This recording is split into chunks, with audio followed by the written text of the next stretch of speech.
Right now, clipped to a shelf in your bathroom or buried in a kitchen drawer, there's probably a small plastic clip shaped almost exactly like a clothespin. You bought it during a global pandemic. You clipped it to your fingertip. A red number appeared. You barely thought about what that number actually meant. You think it's just measuring your pulse.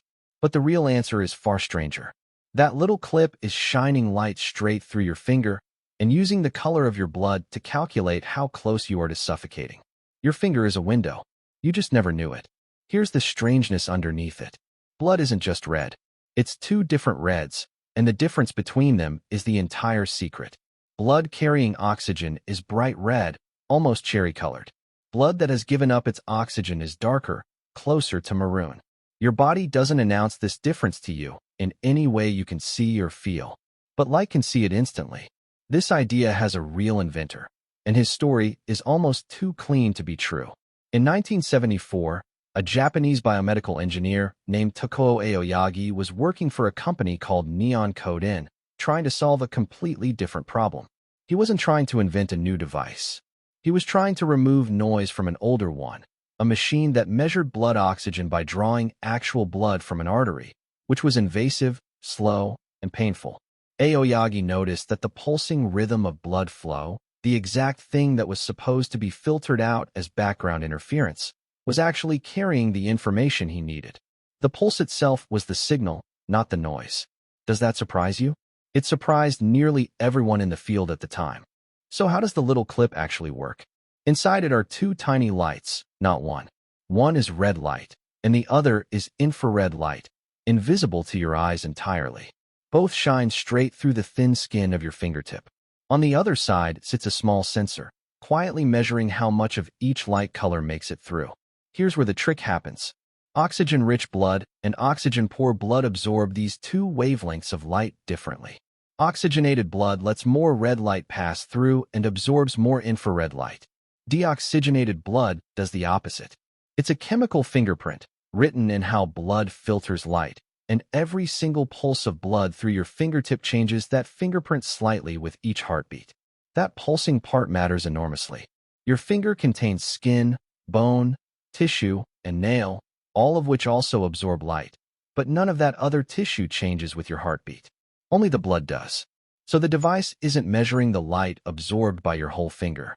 It's specifically isolating the tiny fluctuation that happens with every single pulse, and using only that fluctuating portion to calculate your oxygen level. Everything else gets mathematically subtracted away. This is the actual meaning behind the term pulse oximeter. It's not just an oximeter. It's an oximeter that only trusts the pulsing part of the signal. The word oximeter itself predates Aoyagi's invention by decades. During World War II, an American physiologist named Glenn Millikan built early versions of the device for pilots who needed a way to monitor oxygen levels at high altitude without turning blue and passing out before anyone noticed.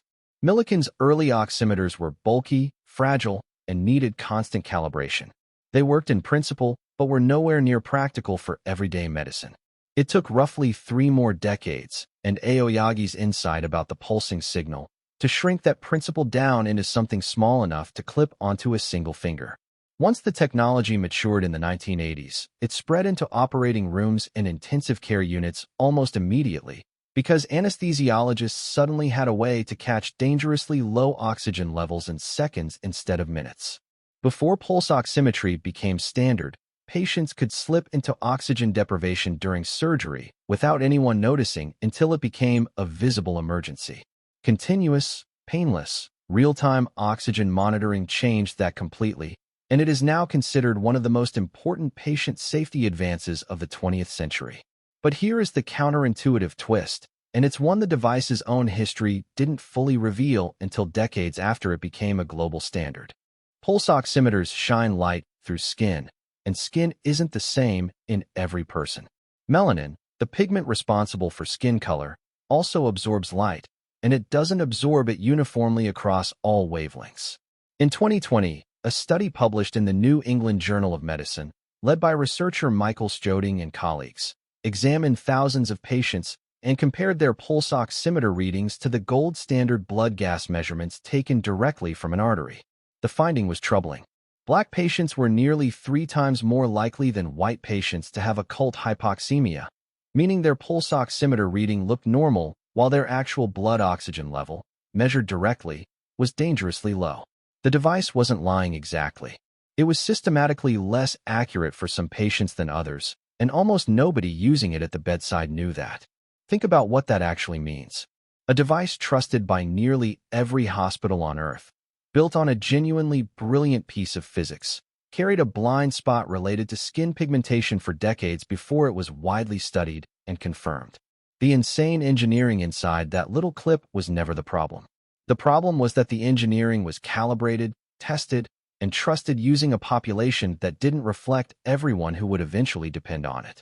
This wasn't the first time in medical history that a widely trusted tool turned out to work differently, depending on who was using it. Medicine has a long, uncomfortable pattern of devices and formulas built on narrow study populations, then applied universally as though the physics were the same for everyone. It rarely is, because human bodies vary in ways researchers don't always account for when they're building something in a lab. So what happened after the 2020 study? Regulatory agencies, including the FDA, began investigating device accuracy standards more closely. Manufacturers started researching how to correct for pigmentation across different sensor designs. Some hospitals began telling clinicians to treat pulse oximeter readings as one data point among several, not an absolute number, especially for patients with darker skin tones. The device didn't get abandoned. It got questioned, and questioning it is exactly how better versions eventually get built. There's something almost poetic in the fact that Aoyagi's original breakthrough was about learning to listen to a signal everyone else had dismissed as noise. The pulsing rhythm in his data seemed like interference until he realized it was the message itself. Decades later, patients with lower accuracy readings were, in a very real sense, a signal too, one that took far too long for the wider medical system to properly listen to. So the next time that little plastic clip finds its way onto your fingertip, whether in a hospital room, a doctor's office, or a drawer at home during flu season, you'll know what's actually happening inside it. 2 beams of light, one red, one invisible, shooting straight through living tissue, catching the pulse of your own blood in the act of carrying oxygen or letting it go. A number appears in under a second, built from a piece of physics discovered by accident in 1974, refined for operating rooms in the 1980s, and only fully understood in its limitations decades later, when researchers finally asked whose fingers that light had actually been tested on. Your finger is still a window. It always was. It just took the rest of medicine a very long time to make sure everyone could see clearly through it.